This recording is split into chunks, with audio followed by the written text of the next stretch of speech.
Morning friends. এখন 10টা বাজে। গুড মর্নিং 8টা না 10টা বাজে। তো আশা করছি তোমরা ভালো আছো, সুস্থ আছো। আজকে ছাদে এসেছি, বেশ হালকা হালকা রোদ বেরিয়েছে, পরে মনে হচ্ছে রোদ বেরোবে। আর এই যে জামা কাপড়গুলো সব শুকোতে দেওয়া হলো।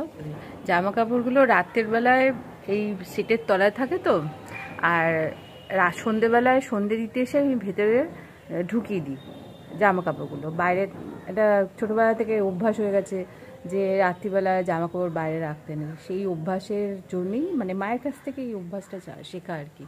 সেই জন্য জামা কাপড়গুলো ভেতরে ঢুকিয়ে দিই, আবার সকালবেলা ওগুলো বার করতে হয়, কেননা শুকোয় না তো, ভিজে ভিজে আছে।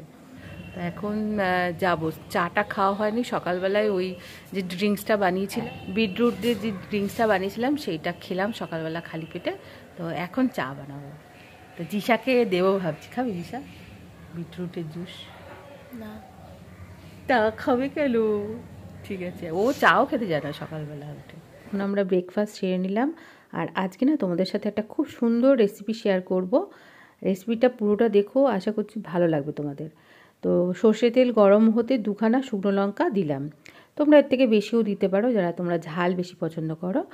আর দিয়ে দিলাম 5 ফোড়ন। দেখো ছোট্ট চামচের 1 চামচ 5 ফোড়ন এই সর্ষে তেলের মধ্যে দিয়ে দিলাম। সবগুলো উপকরণ বেশ গরম হয়ে যাবে, মানে ওই চটপট চটপট করে আওয়াজ হবে, ওই সময় দিয়ে দিলাম আলুর টুকরো। এখানে আমি 3 থেকে 4টে আলু নিয়েছি, আর আলুগুলো ডুমো ডুমো আকারে কেটে নিয়েছি। এই সময় না একটু নুনও দিয়ে দিলাম, নুন বেশ অনেকটাই দিয়ে দিলাম, কেননা পরে লাস্টের দিকে একটু নুনটা টেস্ট করে নিলেই হবে, সেটা তখন একটু দেখে দিতে হবে। আর আলুগুলো বেশ লালচে লালচে করে ভাজতে হবে। আর একটা পেস্ট বানালাম মিক্সির জারে, দিয়ে দিলাম পোস্ত, বড় চামচে 2 চামচ। পোস্তটা দেওয়ার পর এই অবস্থায় একটু শুকনো অবস্থায় মিক্সিটা ঘুরিয়ে নেব, তাহলে পোস্তটা খুব সহজে মিহি হয়ে যাবে। দেখো শুকনো অবস্থায় ঘুরিয়ে নিয়েছি। এখন এর মধ্যে দিয়ে দিলাম পরিমাণ মতন জল। জল দেওয়ার পর একটা ঘন পেস্ট বানিয়ে নেব। তোমাদের সাথে আমি আজকে পোস্ত রেসিপি শেয়ার করছি, সেটা বাঁকুড়াতে না এইভাবে পোস্ত বানায়, আর সেটা খুবই টেস্টি হয়। এটা একটা ফেমাস রেসিপি, আমি অনেকবার বন্ধুরা বানিয়েছি ঘরে, আমাদের বাড়িতে সবারই খুবই পছন্দ হয়েছে, তাই ভাবলাম তোমাদের সাথে এই রেসিপিটা আমি শেয়ার করি। অবশ্যই এইভাবে একবার পোস্ত বানিয়ে দেখো। আমরা সাধারণত পোস্ততে কোনো রকম ফোড়ন দিই না, কিন্তু বাঁকুড়াতে এইভাবে ফোড়ন দেয়, ফোড়ন দেওয়ার পরে এই পোস্তটা বানায়। তো এখন ওই যে পেস্টটা বানালাম সেটা আমি দিয়ে দেবো। আর এই যে পোস্তটা একটুখানি আলুর সাথে ভালো করে ফ্রাই করে নেবে, তারপরে জল দেবে, তাহলে যে কোনো পোস্ত খেতে অসাধারণ লাগে।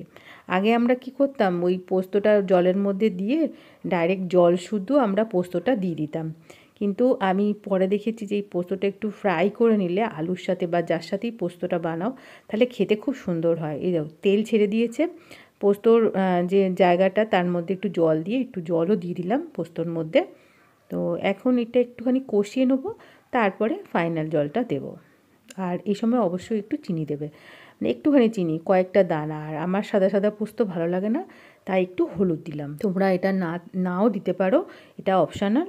আমার হলুদটা একটু পছন্দ, হলদে হলদে, তাই আমি হলুদ দিলাম। তো এখন কি স্বাদ মতন এই পরিমাণ মতন জল দিয়ে দেবো, ব্যাস সেদ্ধ হয়ে গেলেই পোস্ত রেসিপি তৈরি।